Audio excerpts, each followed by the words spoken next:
Good evening, Bills Mafia. Welcome. Happy Monday. Welcome to Buffalo Late Night. And unless it's Tuesday for you people listening on Spotify, but welcome. My name is Thomas Salas. I am your host, and you can find our show on all social media platforms, whether it's streaming on Spotify or streaming on YouTube. Also, if you're watching on Twitter, hop on over and join us over on YouTube. Come join the conversation. We'd love to hear from you. Tonight, joining us, we have two awesome dudes. First, the sports anchor and Bills beat reporter from Spectrum News Buffalo, John Scott, and the voice of the overreaction post-game show from Buffalo Rumblings, my buddy, Joe Miller. What's that, Gentlemen, how are we doing? Great. Yeah, thanks for having me. Absolutely. So, fellas, first things first, I'm going to start off by bringing in our weekly correspondent, our injury prognosticator, my guy, Kyle Trimble, Dr. Kyle Trimble. Fella, how you doing, bud? I'm doing very well. Thanks for having me on again. Absolutely. So, Kyle, we saw a few injuries in the second preseason game, including Tim Settle and Tommy Doyle. What updates do you have for us at this point? So the only in-game injury that we saw was to cornerback Nick McLeod. He went briefly left with a cheek laceration. He got a knee to his cheek while trying to tackle one of the Denver Broncos return men. He came back with 6 stitches in his cheek and continued playing. He posted a nice gnarly picture up on Instagram, and that was the only in-game injury, which was very, very positive because last year at this time couldn't wait to get out of the Bears game with all sorts of injuries. So this is real positive update compared to last year. Would you call it a hockey injury? Absolutely. Absolutely. That was definitely more along those lines there. I mean, you're just short of a few missing teeth, and that's a real hockey injury. So that was the only one. But then, like you mentioned, Tim Settle, he's been dealing with a calf injury.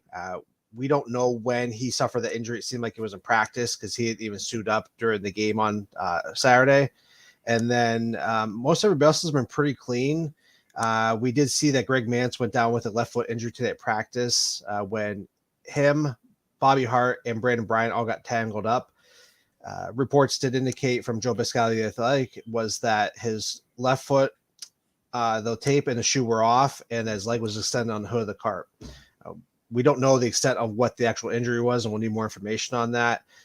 Speaking before the show to John, he said he didn't get a good chance to look at it, but there wasn't any more context given that one was there, unfortunately. So we'll just wait to see what happens.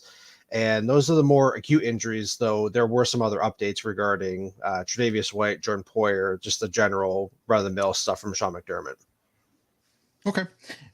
Is there any other update that you've heard in terms of Tre'Davious White going into the season, whether it's the pup or potentially if he has any chance of being ready for week 1? They didn't give any specific update, but John, I'm going to reference one of your tweets here today. So I'm going to read off what you wrote there. You'd said that Sean McDermott won't give specifics, but does say Tre'Davious White will need to get some practice time in before return to action. He has an idea, but also notes each player is different. Back at the beginning of August, I did an article for Buffalo Rumblings, and I was asked to identify when he could potentially come back, and putting everything out on the table, I suspect that he's going to come back in week 2 against the Titans on Monday Night Football. That's pending he gets activated this week here. I like the fact that John highlighted that is that he needs to get some practice time before he return to action. What I want to highlight is that the pup does not let you practice with a team while you're on that list, and he's just been doing stuff off to the side all training camp. So if he remains on pup for the regular season, that puts him out another month where he can't do anything with the team. And then that ramp up time is potentially 3 weeks past week 4. So you're looking at week 7, week 8 before he can return. But if they think he can return beforehand, then you certainly want to activate him before that and then slowly ramp him up throughout practice during the regular season and then get him back in there when he's ready rather than delaying the inevitable. John, I have a question for you. Working with Tre'Davious, or at least interviewing him and interacting with him, I get the interpretation that he is a very intense competitor and he's not going to be wanting to sit down unless he absolutely has to, correct? Yeah, and even Brandon Beane, Sean McDermott have commented multiple times of we may have to protect Tre'Davious from himself. He wants to get out there as soon and quickly as possible. He's going to push the rehab and work super hard. And obviously, he'll listen to the training staff to not go too far and go the other direction here. The one thing with Tre'Davious that I find interesting, and honestly, I'm not going to take credit for it, but we haven't really seen Tre'Davious since the first couple days of camp when I was able to get some video of him really working with the training staff. After that, we saw him maybe on the bike at St. John Fisher a few times or rolling on out.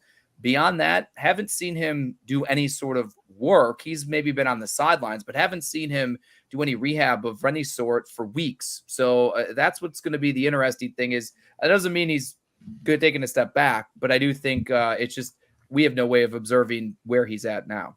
Well, me and Thomas from the stands observed him doing some insane things on the sideline, like literally like jumping and like huge jumps and landing on one foot, stuff that I couldn't do. And Thomas is like, if I did that, my knee would like fold in half. Like he was doing crazy. Did they not? I thought I read that they just moved and John, this is for you. I thought they just moved, or I read on Twitter that they moved IR from 6 weeks to 4 weeks. Is that true or is that not true? Or did I misread that? PUP is now it is 4 weeks. IR I think is 4 weeks as well. The really the difference and reason you would keep someone on PUP out of training camp is because there's a certain number of times you can pull someone off IR. So it's almost like a way to circumnavigate it, where a guy like Ike Bucker and Tre'Davious will likely stay on PUP maybe not Trey, but Bucker will stay on PUP, so you don't have to burn an IR spot in terms of inevitably at some point later in the season when you bring him back. But you're right. The 4 week window is for the regular season. So if someone gets hurt week 1 to whatever, then it's 4 weeks instead of the 6. But there is a limited number of times you can bring someone back. Right. So can they practice if they're on IR? I believe so. It seems like Trey would be a candidate for IR if that's the case, if he can come back in week 5. Yeah, and I'll be honest, I'm not as familiar. I know there's the 21-day window, and I know you referenced that he can't practice while on PUP and things like that. So if that's the case, they tweaked it. PUP was 6 weeks before, now it's 4. So and Brandon Beane even got it wrong when he first was asked about it at the beginning of training camp. So he certainly understands what the rules are. And I'm not saying that the general manager of the team doesn't understand the rules, but probably just a misspoken thing there. But they have changed, and maybe that just means a lot of people just aren't as particularly familiar with it. Absolutely. One thing I want to add in with the IR, I know people will think that they can just move them to IR, but if you pass a physical and then get put to IR, I just feel like if you pass the physical, you're healthy enough to play. I think it'd be, I just don't see how they could justify putting you on injury reserve for 4 games to get you on the active roster and put you, to move him over there. So, and that would waste a injury reserve return to play spot there. So if they can do it, hey, by all means do it. But I just don't see how they could if you just pass the physical, unless you suffer an injury literally the next day. So and just one quick thing is, if you put someone on IR to start before the season begins, they're done for the year. Yeah, right. If you were going to do it for the 4 week window, you would have to, you wouldn't be able to do that. That's where some of these things go, like Marquez Stevenson a year ago. Right. He made the initial 53, so they had to cut someone, Right. and then they put him on IR, freeing up a roster spot. That's just a lot of gymnastics here that I don't particularly think you do unless you are for sure going to need to do that. So in Trey's thing, I think it's either PUP or he's going to just enter the season if he's in that week 2-3 range on the active roster, and they're going to have to do some shifting there to, have an extra cornerback to float while he's, waiting to get back. Right. Yeah. And I think what you can potentially see is the fact of like a Cody Ford trade that happened today. That's taking those O-line numbers down, so you wouldn't have to kind of manipulate the roster as much. So I have a feeling probably some of these moves are in line with what's going on with Trey, but also opening up that cap space. Kyle, anything else for us? No, I think that's about it. I just know that everybody's gonna be watching tomorrow when they likely put Bacher on PUP, which is the first eligible day they can do that. I'm not expecting them to put White on there. I expect them to hold their cards close to their hands or the chest until August 30th, and then we'll see what they do there. But I put my cards on the table, and I'm hoping they comes back week 2, maybe late week 3. But there's certainly some roster gymnastics, and they know what cards they have in order to maximize keeping the talent around, so they're not having to elect somebody to go because they want to get somebody on the roster who isn't ready. Super good. Awesome. Kyle, as always, we appreciate you. To find Kyle, you can go to Banged Up Bills. He's also on Twitter, Banged Up Bills. Gives you all your injury stuff. He works for Cover One, Buffalo Rumblings, Locked On Bills. He's all over the place. He is your injury specialist. So, Kyle, we will see you next week. Thank you. Have a good night, guys. So, gentlemen, let's get into the meat of potatoes tonight. Now, reports came out today that Lamar Jackson had turned down an offer from the Ravens, and he did not want to sign a contract with them because he believes that he should get a fully guaranteed contract. Now, obviously, we know this all kind of started with the Browns. They set in the motion with the egregious contract for Deshaun Watson. Do you guys believe that Lamar Jackson should be potentially the next guy in line to get that fully guaranteed contract?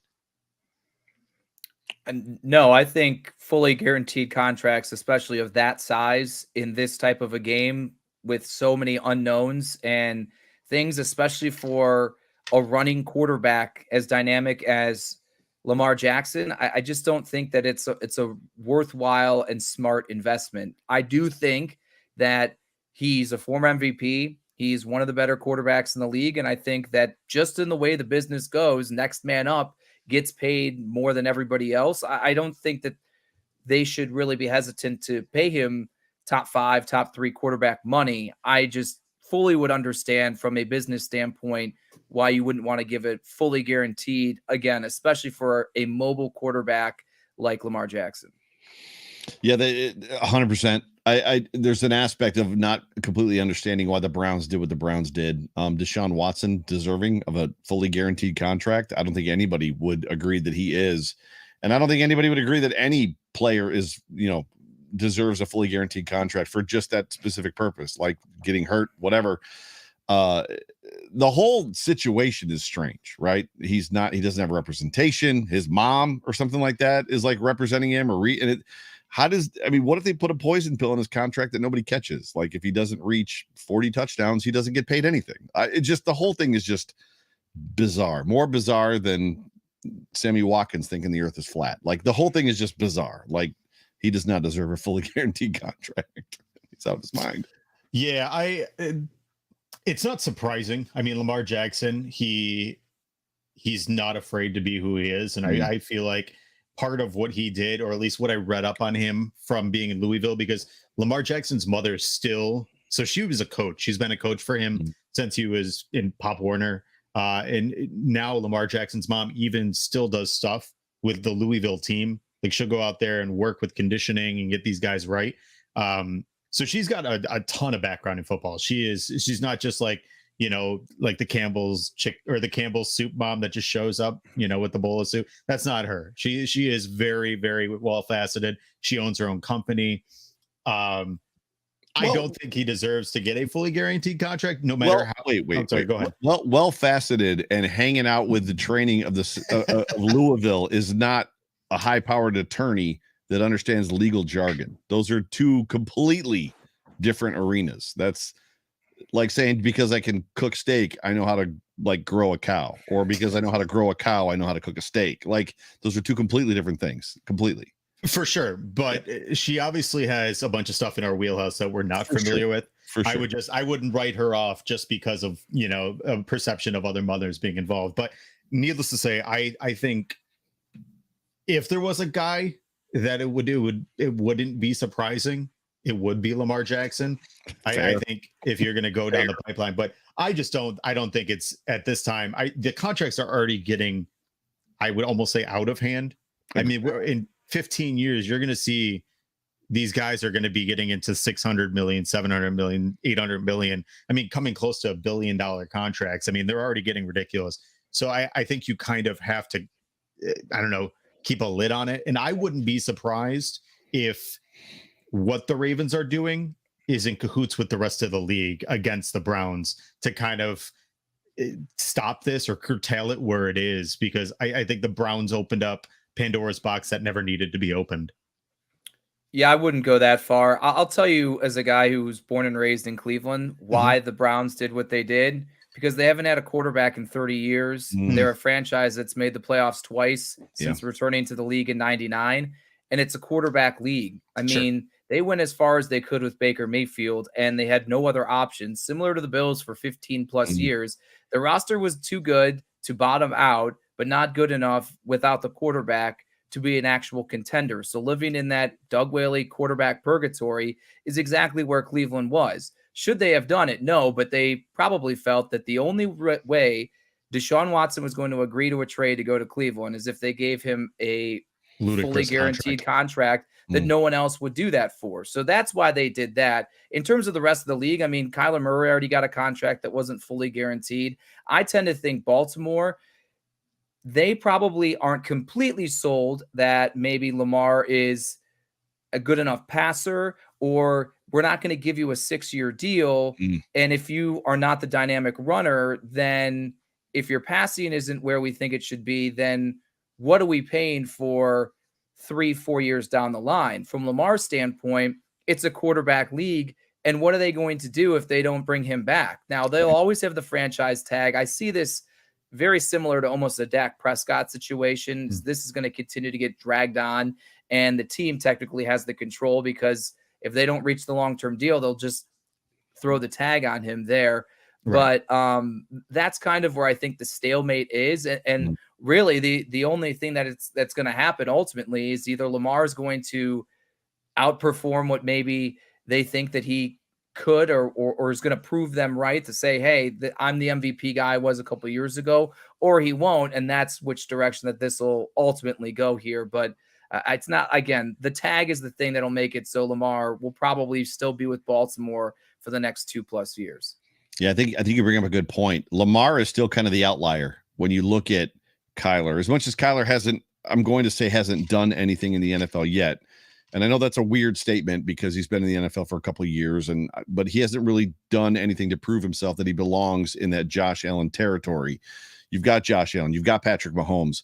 Lamar is the outlier in the sense of he's still somewhat flawed as a passer. He's still a guy that is afraid or is reluctant to throw outside the numbers. He's kind of an enigma in a space where you've got running quarterbacks in Patrick Mahomes, Josh Allen, Kyler Murray. Like, there's guys that are kind of playing his game, maybe not to the run level that he's playing it, although you could argue Josh Allen is potentially just as effective. At the end of the day, Lamar at this point, and he could change all that this year. He could come out this year and be a complete passer.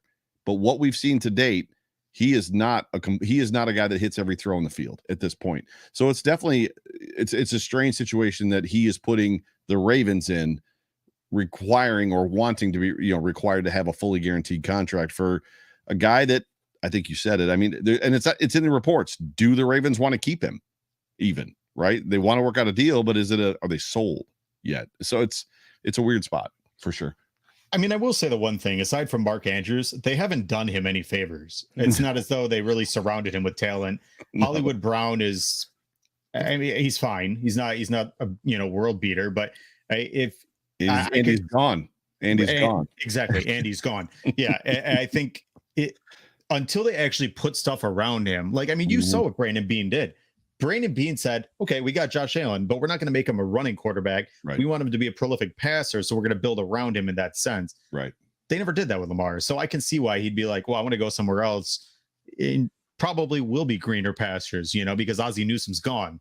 So, but that being that, I'm going to do a quick read for you, gentlemen. A Dentist for Kids offers individual dental treatment for kids of all ages. By providing a relaxed, fun, and encouraging environment, Dr. Zach's goal is to help your child build confidence in their smile with their overall dental health. A Dentist for Kids is currently accepting new patients, and they participate with most major insurances. If you visit Dr. Zach, mention Buffalo Late Night for $25 off your choice of a custom whitening kit or an electric toothbrush. I just started the whitening kit, by the way. It's awesome. Way better than Crest White Strips. Call today to set up an appointment with Dr. Zach and his team. 585-538-7230. I say it every week. Dr. Zach, my cousin, my bruz, which is brother and cuz. Weird name, I know. He is phenomenal. He is a great dude. He is, I mean, the highest ranked pediatric dentist in Rochester. Check him out and tell him I sent you. Nice. Moving on, the Bills made some roster moves today. Obviously, we saw Tavon Austin get released, and then Matt Hawk obviously got released as well, which means Matt Ariza won the job. The other thing we saw was Cody Ford was traded to the Arizona Cardinals in exchange for a 2023 fifth-round pick.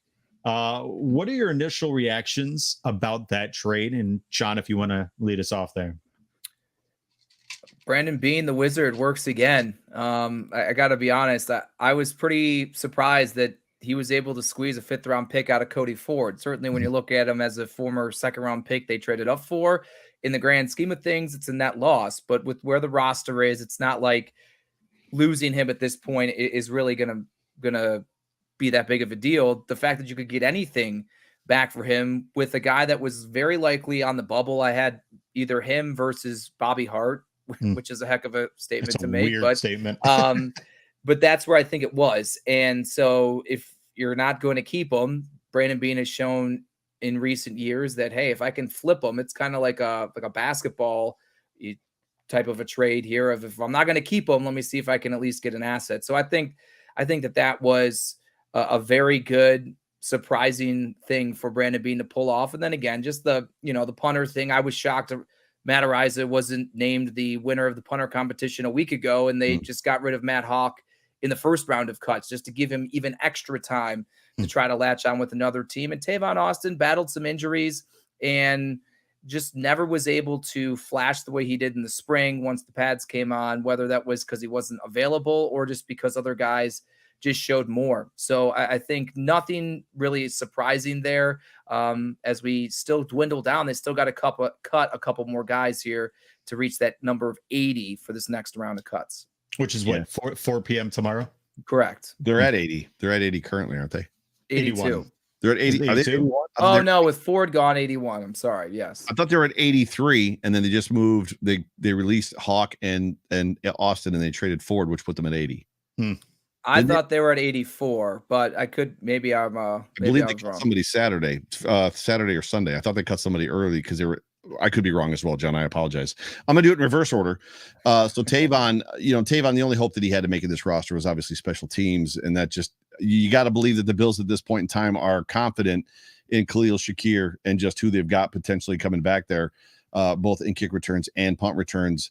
Matt Hawk is a guy that you and I think were together, Thomas, when we were watching Ariza getting the laces out. And that was the big thing, right? And I took a video of it and put it on because John Scott can't. I was able to stand in the stand and shoot a video of it and put it on YouTube or on Twitter, rather, of Ariza getting the laces out. And we watched him pretty intently, you and I did.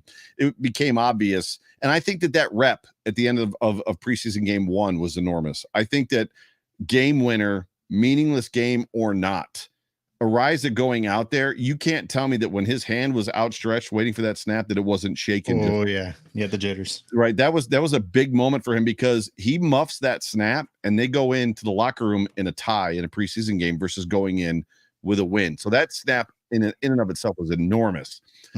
Cody Ford, I think the mistake that the Mafia are making right now on Twitter specifically is thinking it's a 1-for-1. We traded Cody Ford to keep Bobby Hart.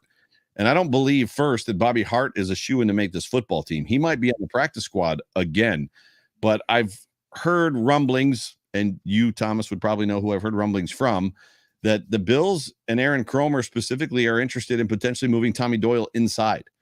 And to which I asked the question, can you put a guy that size inside at guard? And the response was, why not? And it just turns into a, okay, because Quisenberry, clearly, if you look at the depth chart today, has locked himself in at right tackle, and Spencer Brown is now on team 2. Whether or not you want to say it's because of his injury, I know he's coming off of a back surgery. The reality is that Spencer Brown played a lot of snaps in that football game that we just went through, and Quisenberry still played with team 1 or with the first team. So it'll be interesting to see how that shakes out between now and the regular season beginning. But for all intents and purposes, in my opinion, that wasn't a 1-for-1. We're cutting Ford to keep Hart. I don't think that those two, necessarily correlate together, track together. Does that make sense? Right. And I liked what Nate Geary said today. He said, if I told you that we were going to trade Cody Ford for Khalil Shakir, right, what would be your response? And everybody would be elated because that's what it was. Or Matt Milano, for that matter. Right. You got 2 guys in the 5th round. it was surprising, but it wasn't. And I think maybe with Aaron Cromer, he took a guy that last year we were even surprised Cody Ford made it last year. Right. We all called him getting cut last year. All right. Yeah. So the fact that not only did he stay as long as he did, but then on top of it, you get an asset. Right. And the other one that I saw today, which I thought was fantastic, was Brandon Beane got the same asset for Cody Ford as the Patriots got for Shaq Mason, which is astounding because Shaq Mason is a fantastic guard. So I think I'm not upset about it. I mean, you know, I hope Cody Ford does great things in Arizona and maybe he can, you know, reinvent his career. I think he would have had a better shot with Aaron Cromer here instead of having to try to move around like crazy for Kyler Murray. But we'll see. I think it'll be, you know, time will tell. But I think it was a great trade, and Brandon Beane, as usual, got what he could out of nothing. So, you know, decent move in that. Just real quick, they are at 81. Perfect. Thank you. I did some math on the roster card here. I don't have enough fingers to do that math, John. Thank you. I thought I saw that they had released somebody like either Friday or Saturday, which put them at 83, but that's fine. Cool. Perfect. So Saturday we saw the Bills demolish the Broncos in a meaningless preseason game. Josh Allen had one series where he threw 3 passes, including a touchdown to Gabriel Davis for 28 yards. And they looked formidable, you know, 6 series, 6 touchdowns. I mean, you would have thought it was the Patriots game all over again. And you're talking the Broncos are nothing to scoff at. I mean, they're supposed to be contenders, and you know they've got a decent team, but the Bills made their second team look real bad when the Bills' second team made the Colts starting look real bad. So it's surprising. What are your initial reactions to the game this past Saturday? Anything that caught your eye? So for me, it had a different feel. And I'll be honest with you, the first watch was different than the second watch. So the first watch had more of that old school preseason game. The starters played.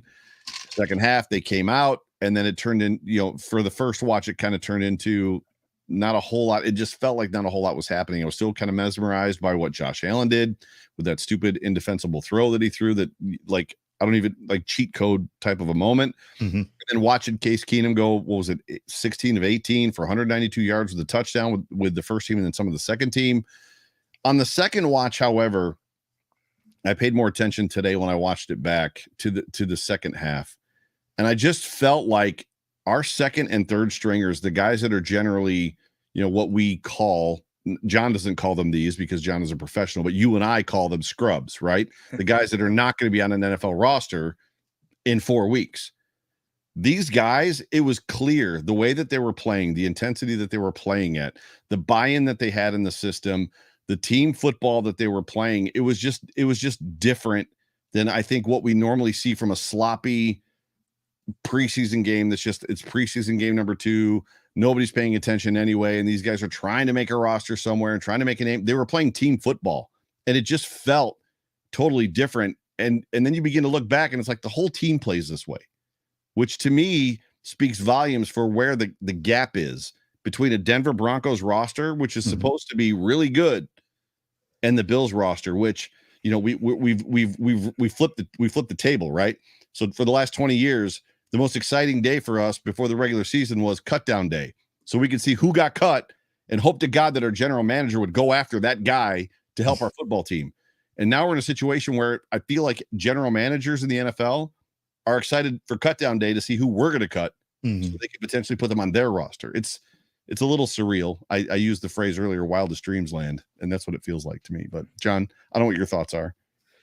Yeah. So I mean, the offense was clearly the star of the show.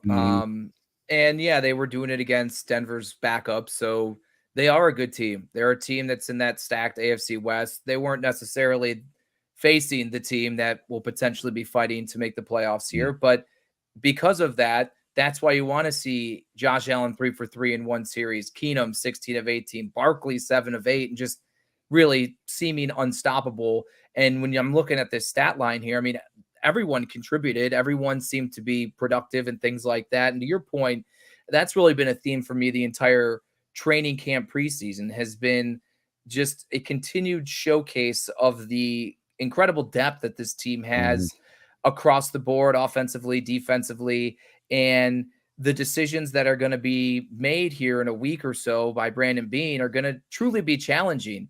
And that's what makes this such an interesting thing. And you throw the injuries in, you throw unknown of Tre'Davious White status and things like that. I mean, there's going to be a lot of good football players that are not on this team that are instantly picked up by other ones. And they're not just going to be picked up by Joe Shane, Brian Daboll, and the Giants. I'm sure a handful of them will, but there are going to be plenty of other teams that also scoop up some of these guys. And that's just a really wild reality of where this team is. And it's easy to get latched onto and find favorites because it's great stories in the preseason of guys like Blackshear and some Balin Spector and some of these guys. You're like, I really want them to be part of this team. Oh no, what's going to happen? Well, they're probably not. And even if they are, they're not going to be really anything that factors in. And you're going to have to think of, wow, Zach Moss may be this team's third running back and never even suit up on Sundays. And that's really the reality of where this roster is. And I think it's a pretty cool thing. It's funny from a journalistic standpoint. Sometimes I'm like, well, it's kind of boring because there's no position battles or anything. But I've also come to find that I do enjoy kind of trying to figure out how the back end, the 50, 51, 52, 53 on this roster are going to shake up.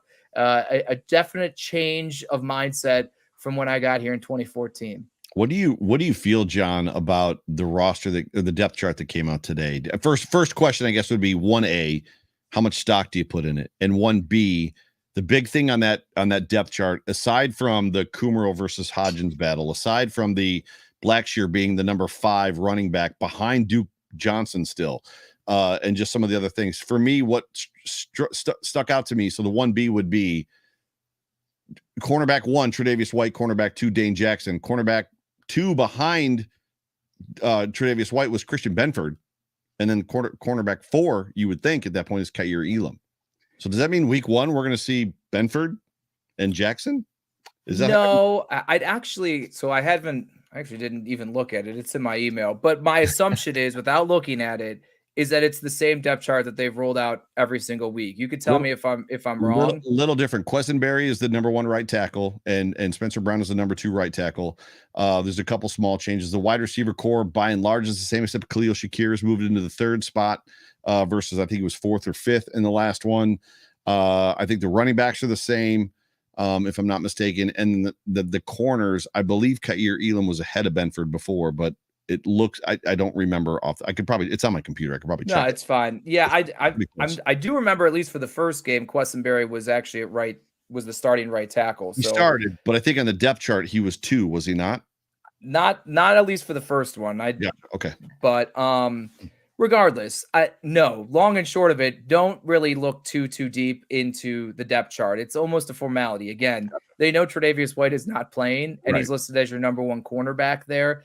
I do think it is an interesting thing, and this is why I wanted to. One of the main things I was looking for on Saturday was who's going to start opposite Dane Jackson, and it was Kaiir Elam, but you saw some Christian Benford in there with Jackson as well. The 3 of them have rotated a decent amount throughout training camp of different combinations.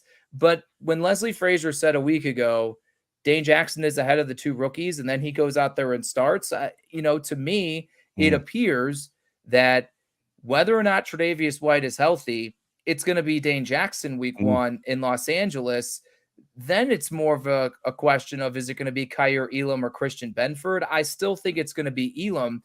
But the real interesting part is when Tre'Davious comes back, it doesn't remain Dane Jackson. I said when Kaiir Elam was drafted, if he's not starting week 1 and Dane Jackson is, like, that's I don't want to go as far as say it's a problem, but Agreed. What does that say about where things are right now? None of them have really risen above or below any of them. I think it's all been pretty consistent between the 3. So I guess in that vein, they value the experience of Dane Jackson. That doesn't mean Kaiir Elam's not going to be a good player, but maybe he's not set to make the instant impact that many believed when they traded up to pick him. Good stuff. Right. The one that I will say that's been eye-popping, and I think is going to be really hard for McDermott and Bean and Dorsey is to keep Shakir off the field. I think so far Khalil Shakir not only is flashed, but he doesn't look like a rookie. He looks so confident, so smooth, so confident, and I said confident twice. So composed, excuse me. I think they're going to continue watching him, whether it's in practice or in these preseason games. They're going to look at tape, or even when he does get on the field, and they're just going to realize the guy's always open. How do you keep this guy off the team? And I think he's gonna start being more and more productive. I wouldn't be surprised if his stat line is significantly higher than what we even anticipate him as a 5th round rookie. I mean, here's the thing. I don't disagree in terms of the talent and the way he's played and performed to this point, but who's not then going to be on the field in favor of him? Would it be Jamison Crowder? Would it be Isaiah McKenzie? It's all going to come down to Dorsey, to be honest with you, because he's the one that has to take this incredible bucket of talent and guys that can do different things well and figure out how to best utilize them. You always know Diggs and Davis are going to be on the field. Then it's who's who. It's between McKenzie. It's between Crowder. It's between Khalil Shakir. You bring into the mix Dawson Knox. Do they run more of these 2 tight end sets that people talk about? James Cook is going to be a part of this passing offense, and he's someone that then you're taking another body off the field. That's going to be, I think, more of the evolution of things as we move along. As Brian Dable used to say, it's a week-to-week type thing, and maybe different defenses will get exposed, and he'll use different guys throughout. I tend to think, and have come more to this belief that maybe Isaiah McKenzie doesn't get as huge of an increased role as maybe we originally thought, because I think Jamison Crowder is a really good receiver. So I'm not saying he's going to be 20% again of the snaps, but maybe he's not 75% of the snaps like it seemed the first couple weeks of training camp. Maybe it's more of a 50-50 split. And then if there's an injury or something, that's when Shakir gets some moments in there. One final thing on this is, do they trade guy like Jamison Crowder? Does someone want that contract on a 1-year deal? He signed with them for, I think, a little less than maybe people expected. So maybe his market wasn't as high. But again, you're looking at 5 guys there that seem like they could really produce and should see some time on the field. And maybe instead of 2 tight end sets, 3 tight end sets, you're running more 5 wide receiver sets because for my money, I have not seen OJ Howard do nearly enough to say, let's just run 2 tight end sets because we have another tight end. I think that I'd be more apt to think they'd have an advantage with 5 wide receivers more than they would 2 tight ends. Yeah, that's a wonderful point. I believe the value, the spot track value on Jamison Crowder was 11 million. The Bills signed him for what, just under 3 or something like that. I haven't seen anybody bring that up. That could the Bills possibly trade Crowder? You know, Crowder was the number one weapon on the Jets team, a bad Jets football team last year, but a Jets team in general. I have to wonder, and this is just me. You've got Stephon Diggs tied up for what is it, $96 million? It's a big number, right? Gabriel Davis, this is year 3. Obviously, he's not eligible for a 5th-year option. And when you watch Khalil Shakir, they're beginning to work him, and this is just a wonder observation for me. They're beginning to work him in some of those kind of Gabe Davis routes and doing some of those out, like up and out, and then turn around, stop stuff, toe touch things. I wonder if there's a conscious effort, if there's going to be, to begin to think about backfilling a spot like Gabriel Davis, because when you look at a guy like Isaiah Hodgins, totally different body type, right? Very, 6'3". You saw him not only in the first preseason game, but in this game go up high pointing balls. I just wonder if there's other things at play as it pertains to Khalil Shakir as going into the future, which then turns into a conversation about a Jake Kumaro versus an Isaiah Hodgins. Are they going to keep 6? Are they going to keep 7? But obviously, if they trade Jamison Crowder, that changes the dynamic of the whole entire thing, right? So it's an interesting conversation. I've been saying for months that the most fun position to watch, the best battle in this whole entire preseason is wide receiver. Like, this is where all the drama is, in my opinion. Yeah, right? my one counterpoint to the thought of trading Crowder is they're all in for the Super Bowl, and it's not worth it for a late day 3 pick. Agreed. To get rid of Jamison Crowder. One, to deplete a little bit of depth should someone get hurt. And again, Isaiah McKenzie, he's not had a bigger role. So even though we think he's ready for it, he's looked the part so far in training camp in the preseason. Is he going to look the part for 17 games in the regular season? Or you do know a little bit more of what Jamison Crowder is going to produce because he has been a more productive player in bigger roles. So I don't anticipate them trading him. It's just the thought of, well, you look at the most deep positions on this team and the tough decisions that are going to need to be made. And that would be it. But you're 100% right in terms of the Shakir selection is more of a long-term value than it is short-term. Same thing with the Terrell Bernard. Decisions at linebacker are going to need to be made. And I think because they're so focused on Super Bowl only here this season, they're willing to maybe have some better assets, not see the field, understanding that at some point to keep the window open, those guys are going to be more prominent next season or beyond. I think the ace in the hole that the Bills possibly have is, and again, conversations insight is when you look at that slot position and a Jamison Crowder, you've got Isaiah McKenzie. Obviously, Diggs can play the slot. From an outside standpoint, Davis and Hodgins both know the entire playbook as it pertains to the X, Y, and the Z. I know that for a fact that the two of them know the route tree for all three positions. So you've got a lot of different combinations that you can put in that slot if you were to move out a guy like Crowder, and then or vice versa, putting Diggs in the slot and moving a Hodgins to the outside or something. I think there's an opportunity there because they've got some heady players, I guess is what I would say.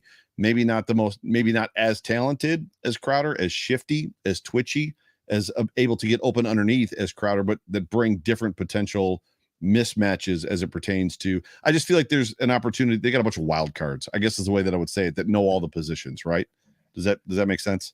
Absolutely. And that's the other good thing about guys like Shakir and like Bernard. You're seeing they're going after guys with a ton of position flexibility, where Shakir can be a punt returner, where Bernard can be on special teams. That's a big thing going forward. I mean, that's the tough thing with Crowder is Crowder's just a receiver. Yeah. He's never done special teams, so he's very limited in that role. Whereas an Isaiah McKenzie can be a kickoff returner and also be a slot receiver. So it'll be intriguing to see where that goes. We do have Robbie with a question for John. I think it's a pretty obvious question, but he wants to know whether or not Josh Allen will start or see any action on Friday. I would find that impossible. Nothing has been said one way or the other definitively. We'll ask Sean Wednesday, our last time going into the game, but I don't imagine any starters will play. I honestly was even wondering, will Case Keenum even see the field, or will it be a full Matt Barkley game? This is a game that you did your tune-up in front of the home crowd with all the starters. It's going to be all backups, guys trying to fight their way onto the roster. And that's where it'll maybe be more interesting, is seeing, are there any guys we thought were a lock that they're getting some decent run in game 3? That'll be Howard. Yeah, that'll be the more interesting thing. But no, Josh Allen will be in bubble wrap on the side with a headset on. Street clothes, sweatpants. Absolutely. Travis Matthews Innovative Fabrics keep you looking and feeling your best, whether you're on the golf course or strolling through town, offering supreme comfort for every aspect of your life with clothing that's quick drying, wrinkle resistant, and super soft. You can move seamlessly from work to play. Get 20% off your first order at travismatthew.com when you go to the Buffalo Late Night link on our social media pages. Another thing I highly suggest Travis Matthew. Fantastic clothing. If you're a golfer, I mean, it's none better than maybe like Callaway, but I can't say that. You just said it. I just said it, but it's okay. It's fine. It doesn't matter. We'll cut that out. I'll take that out of the Spotify. Live television. We saw the quarter position stabilize quite a bit in the last game. At least you have a little bit more of an idea of what things are happening. Matt Araiza officially won the punter battle. Is there another position battle or player that you guys are keeping your eye on for the final game this Friday against the Panthers? Go ahead, John. Well, I think, the Kumaro versus Hodgins battle is at the top, and there is a scenario where both could make it, but I also think that's maybe more unlikely. So I think that is a is an interesting one. I think a lot of the other spots are pretty set. Like a guy like Cam Lewis, even seeing some run at safety. I think he's the wild card of what happens with Tre'Davious White. I think everything else at the corner position is pretty solidified there. I think he has great positional value, at the corner, inside and out. And now if they're going to, give him some time in the back end, I think that means he's probably ahead of a guy like Nick McLeod. And beyond that, there's just not a lot there. Like, I just don't see them getting rid of OJ Howard. I just think there's too much money that they're going to have to eat, over $2 million. And then it even carries over like $600,000 next year, even though he hasn't looked great to me. Are the Bills better if they keep Dawson Knox and Tommy Sweeney, or Dawson Knox, Tommy Sweeney, and Quentin Morris? I don't really know. So my assumption is OJ Howard makes it. And then do they keep a third, which I do think so. And I've liked Quentin Morris. I just don't think there's a spot for him. I think Tommy Sweeney has looked really good too. So, but yeah, I think that the last wide receiver spot is going to be interesting. Also, to get a look is how much is Isaiah Hodgins playing special teams? Because that's really the only thing I could see that would be a reason they wouldn't keep him over Kumaro, is because Kumaro is a special teams guy and Hodgins really isn't. Yeah, Hodgins has been playing a ton of special teams this camp and preseason. Like Thomas and I were actually paying attention. Thomas over there. Wait, over there. we were paying attention to that a lot the couple of days that we spent at camp together. I think, to your point, I think that's a great lead into what I was going to say, which was, for me, it all comes down to that special teams role. So there's some guys on this team, whether it's Tyler Medikevich, and I don't see them getting rid of Tyler, but Tywan Jones, Jake Kumaro, they've got some special teams guys that have been making this team. You could even potentially throw Saran Neal in there, even though Saran Neal can hold his own as a cornerback, or I should say as a defensive back. I think that those are where the decisions are going to be made. Like, do we keep holding on to Tywan Jones? Is he so special to us that we're willing to let go of whatever this player is, or whatever that player is? Or are we confident enough that Isaiah Hodgins, who I felt played really, really well in camp when we watched him, played really, really well special teams wise in game one, but kind of got lost and mixed up in the wash in game two. He was kind of he got blocked out. He got held on a couple plays, and he wasn't flailing maybe the way that you'd want to see a big guy like that flail to kind of pull a flag or whatever. I think it's going to come down to those special team spots where the designated guys are special teamers, which includes Kumaro. I mean, we saw Kumaro as a gunner last year, I think, on some plays, on some punts, which for a dude that big says a lot about his skill set, right? As a special teamer. So for me, that's a big battle. And then I think it'll matriculate into some of the other positions that'll end up fleshing themselves out. But yeah. Right. Yeah. I think the one that really intrigues me, which I feel like is not talked about enough, is I want to see more out of Jaquan Johnson. He didn't look bad, but I believe he's in his 4th year here with Buffalo. Him and DeMar Hamlin, you really need to know what you got, because we don't know what situation is going on with Poyer after this year. And we don't know how many more years we've got of Micah Hyde. Both of them are at least one or two, right? Two more, right? The two more, but they're on the tail end of their careers. So I mean, you really kind of need to know what you've got behind that. And at this point, they don't get a lot of run. Their only real run is in preseason, or if in an injury, which Micah Hyde and Jordan Poyer are almost next to never injured. Right. So I think that's a big point for this game, to see how Jaquan Johnson continues to develop. DeMar Hamlin. I think Nick McLeod is another guy, that can play that corner and safety role. And he's been getting a little bit more of that safety push, which is great. And he's got he's the second fastest 40 time on the team. I think it'll be intriguing. I think that's one that really needs to be kind of taken a look at, because going after this year and on, you really need to know what you have behind, because we've been very, very fortunate and very, very blessed to have 2 all-pro safeties, but that don't last forever. So you kind of need to have something in terms of, what's going on behind them. Fair. Finally, this is the one kind of wrapping into the season. What team in our division gives you the most cause for concern? I think you'd have to say Miami. New England, honestly, they overachieved, in my opinion, a year ago.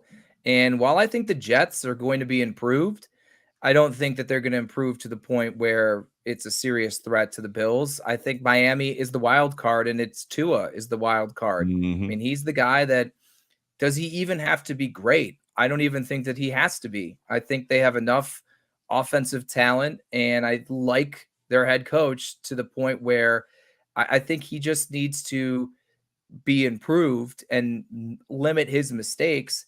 And with the talent that they have offensively, that they can be a real threat to any defense, including the Bills. So I'm going to say Miami. I don't think that they're a better team, but I think the days of maybe chalking up 2 W's without even thinking about it, I don't think Bills fans should be that confident.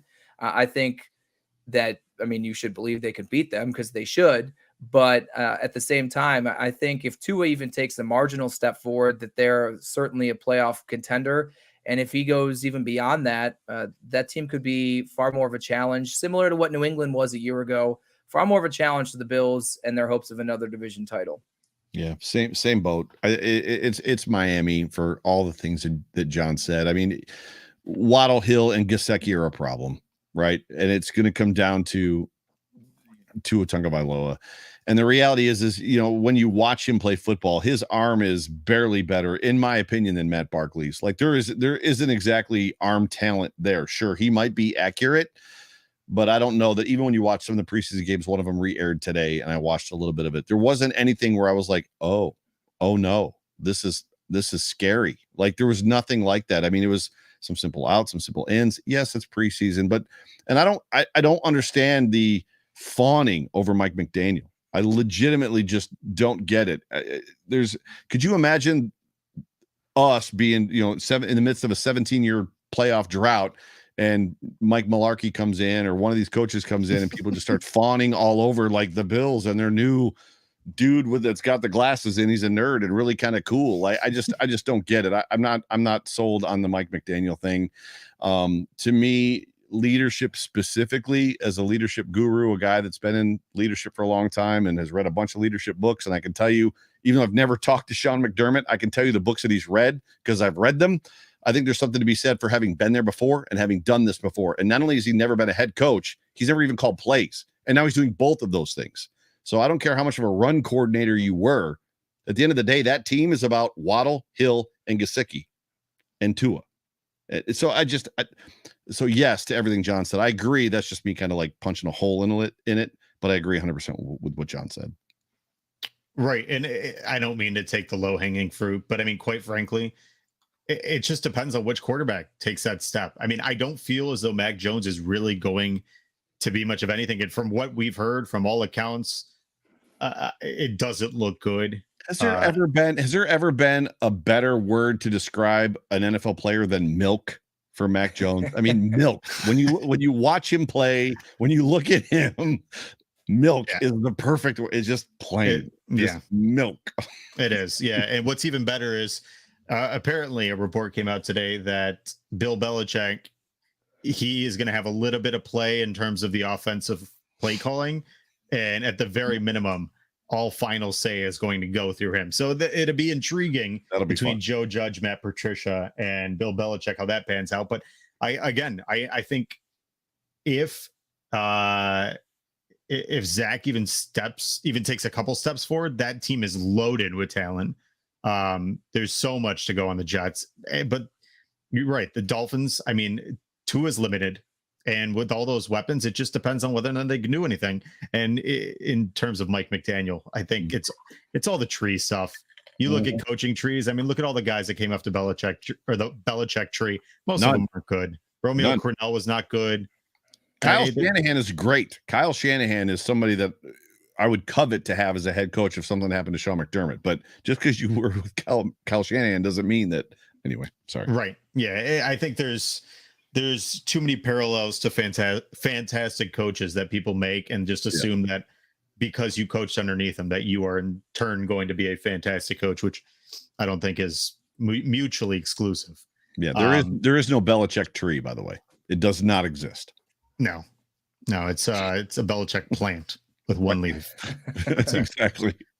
It's a big Finally, leaf. Got a lot of rings hanging off of it. It's a really big leaf, but it's just one leaf. Absolutely. So finally, I asked my brother this a few weeks ago. I've had everybody, including your boy Spence last week. I've asked every single person, and I'd love to hear from you guys. If you could tell people who have never experienced what it's like to be a Bills fan in synopsis, what would you say? Who's going first on that one? You're just going to drop that on us? Like we have to answer that in a second? Right in your lap. So for me, there's just a different level of fandom, and it's not easily matched. So for me, as a season ticket holder, as a hobbyist, as a podcaster, and a content creator, I do this. I'm every fan, right? That's the whole point of my show, the Overreaction Show, is I'm every fan. I just bring to you what I felt on the couch. My notes are what I felt on the couch. I'm going to deliver it right and wrong. It does. Greg Thompson and Bruce Nolan are going to clean it up afterwards, but I'm just going to tell you how I felt and what I saw. More than likely, you're going to agree with me. As a Bills fan, what does it mean, or how is it different, or what does it mean to be a member of this fan? So Dolphins fans aren't like Bills fans. Colts fans aren't like Bills fans. The closest thing I've seen that are like Bills fans are probably Chiefs fans. Even going back to when I lived in Missouri, Chiefs fans are just cut from a different cloth. I lived in Columbus, Ohio for 13 years. Buckeye fans are insane. The amount of times that I've asked somebody, hey, man, you want to go to a movie tonight? There you go. You want to go to a movie tonight? And my buddy Brian's like, can't go. I'm like, why? He's like, because the Buckeye game is on. I'm like, it's Tuesday. No, the women's softball team. I'm like, you're going home to watch the women's Buckeye softball team? Like, there's just a different measure of like buy-in that Bills Mafia has that's very college-esque. So that I never understood that until I moved to Columbus. To understand, and I don't know how it is in Rochester, Thomas, where you live, but growing up in this city, legitimately, and you take it with you when you leave. And I know Browns fans are similar as well, being the John's from Cleveland. When the team loses, you take it as a slight. You take it as it's you wear it like you're embarrassed for what your team did. The team represents, for some reason, our identities are completely tied up in our football team, which is adolescent, immature, and ridiculous, but that's who we are as Bills fans. We're tied up in what this team does. Monday in Buffalo is better or worse based on what that team does on Sunday. It's just the way that it is, and it's something that you're either bought into or you're not, and it's very much like college football. That's the only way that I can put it. So I'd love to hear what John says. Peter Brown. Yeah, I'm an outsider. Yeah, being from Cleveland. Yeah, I'm an outsider. I mean, I got here in 2014 and was told, oh, Bills fans are the craziest. And I'm like, I don't know, man. I was in Cleveland Browns Stadium when they ripped seats out of it and were cussing at Art Modell and Santa Claus. So like, I mean, I've seen things from a crazy fan base, and it doesn't even need, I won't even need to compare it to other fan bases. We know they're standing across the league. I would say unmatched and unstoppable passion and dedication. And the true, I think, merit of a fan base is how they operate and how supportive they are, good and bad. It's hella easy to be a Bills fan right now because they're super good. It was not the same way from 2000 to 2017. It was actually probably some of the hardest because, again, you're in that middle ground where you're trying to grasp for hope of like, well, if we only had the quarterback, but we're going to finish 7-9 every year, and that's impossible.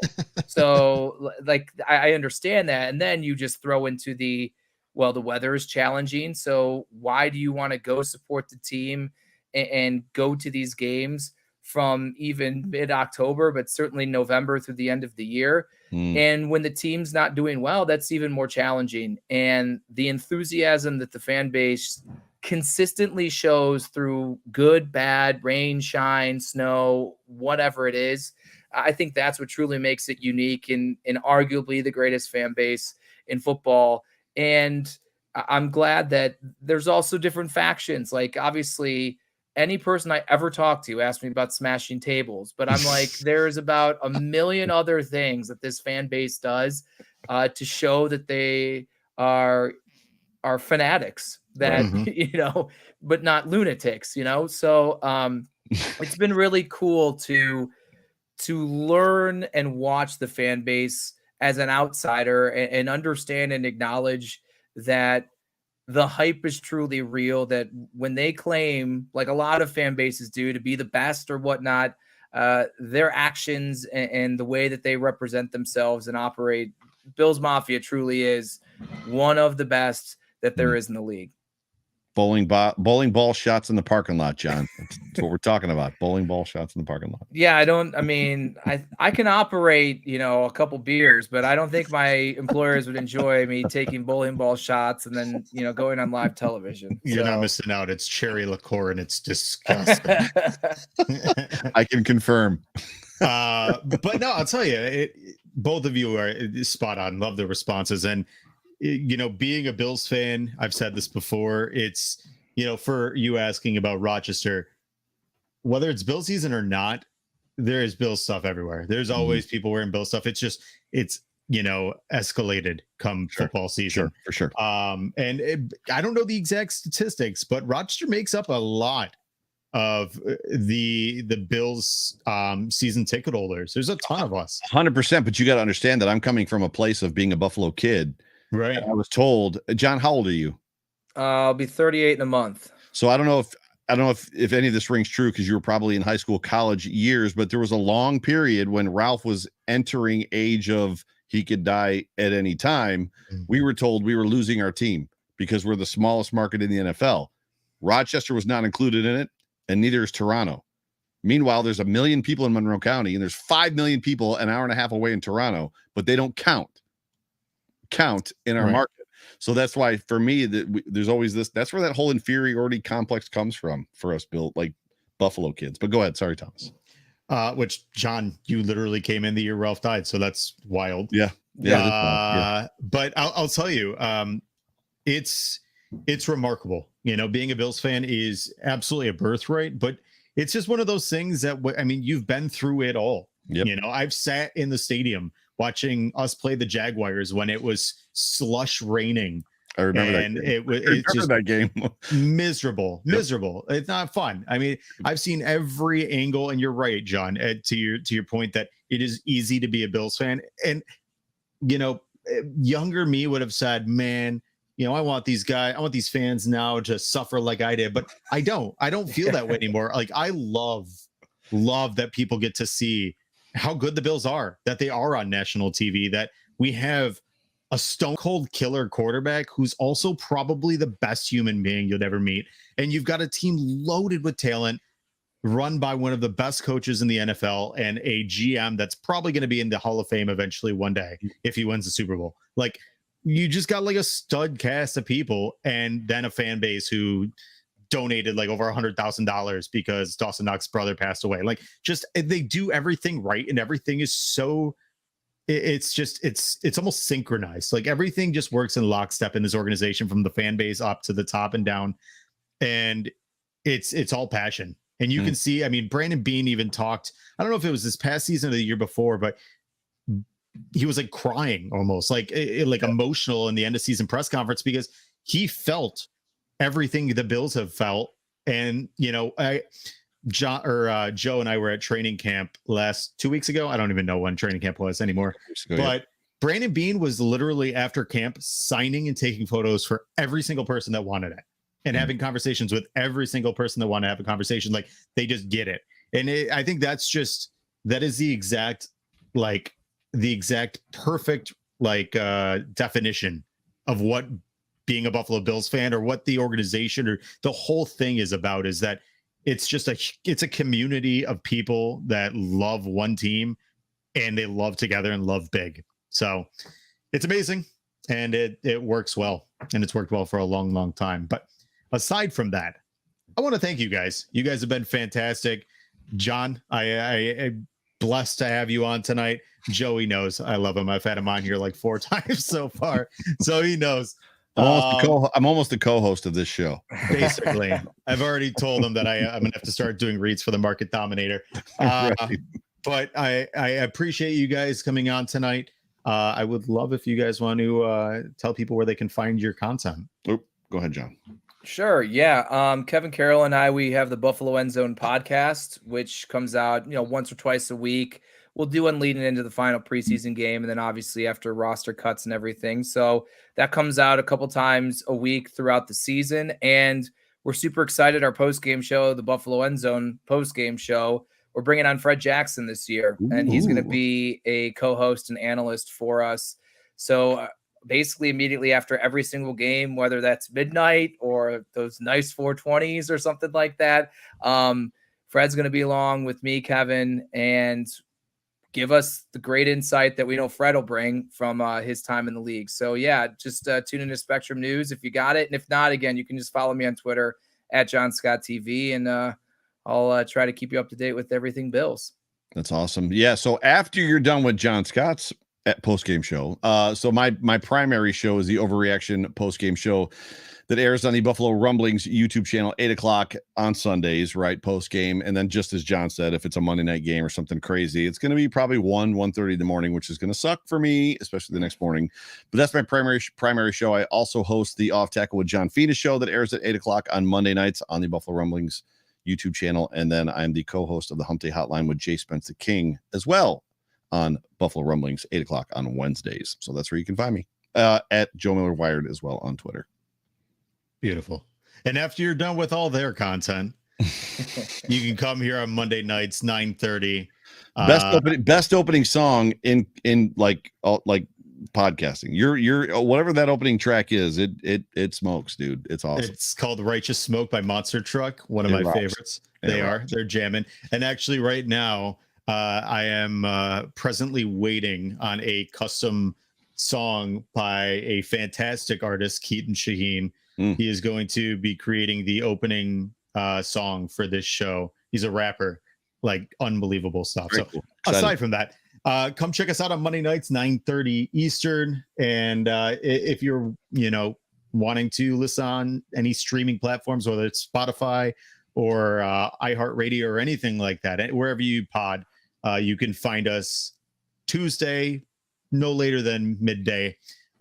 But as always, definitely appreciate you guys. Definitely appreciate you tuning in. Anybody who's commented or even just been watching tonight, we appreciate you guys. We love that you guys keep checking in every single week, and can't wait to see you guys next week. As always, my name's Thomas DeLoss. You can find me at the Thomas DeLoss. And go Bills. Go Bills. The Bills make me wanna shout. Kick your heels up and shout. Throw your hands up and shout. Throw your head back and shout. Come on now, the Bills are making it happen now.